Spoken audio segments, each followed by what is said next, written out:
डूबे हुए टाइटैनिक को टूरिज्म बनाने की कोशिश ने एक मिशन को मनहूस करार दे दिया।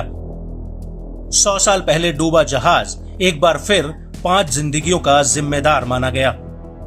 साल 1912 में टाइटैनिक जहाज डूबा, लेकिन 2023 में भी इसके मलबे को देखने का क्रेज लोगों में कम नहीं हुआ और इसी जुनून को भुनाने के लिए ओशन गेट कंपनी ने वो पनडुब्बी बनाई जिसके जरिए उसे करोड़ों रुपए कमाने का भरोसा था। लेकिन ये भरोसा टाइटन पनडुब्बी के साथ ही डूब गया। टाइटन सबमरीन के मिशन टाइटैनिक को लेकर बहुत पहले से सवाल खड़े थे, जिसके जवाब कंपनी नहीं देना चाहती थी।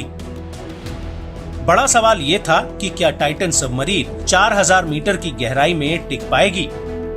जुलाई 2021 में सबमरीन को पानी में उतारा गया।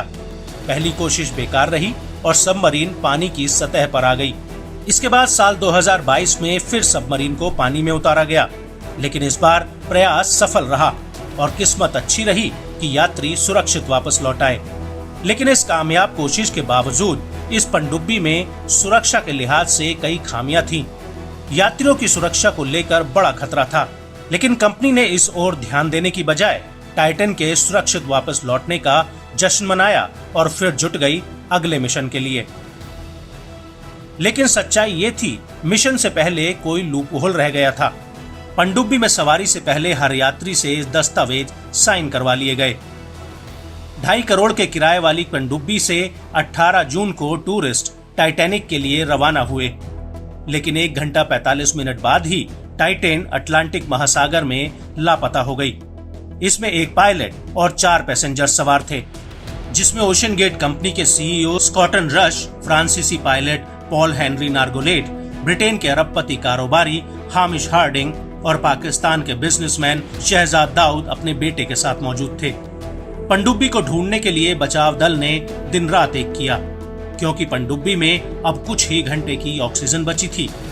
एक एक घंटा ऑक्सीजन को बराबरी से सोखता जा रहा था। दुनिया भर के जाने माने समुद्र खोजी टीमें लापता पनडुब्बी को ढूंढने में दिन रात जुटे हुए थे, लेकिन अचानक जब टाइटन का मलबा मिला तो सारी कहानी ही समाप्त हो गई। इस हादसे के बाद एक सच जरूर सामने आया है। सवाल ये है कि पनडुब्बी में सुरक्षा में क्या चूक हुई जो 5 लोगों की जानें चली गईं।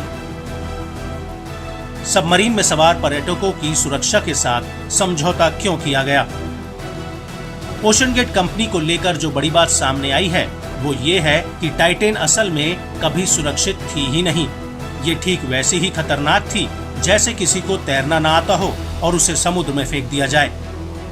साल 2018 में एक्सपर्ट्स ने टाइटैन को लेकर चिंताएं जाहिर की थी और कंपनी के सीईओ को लेटर लिखा था।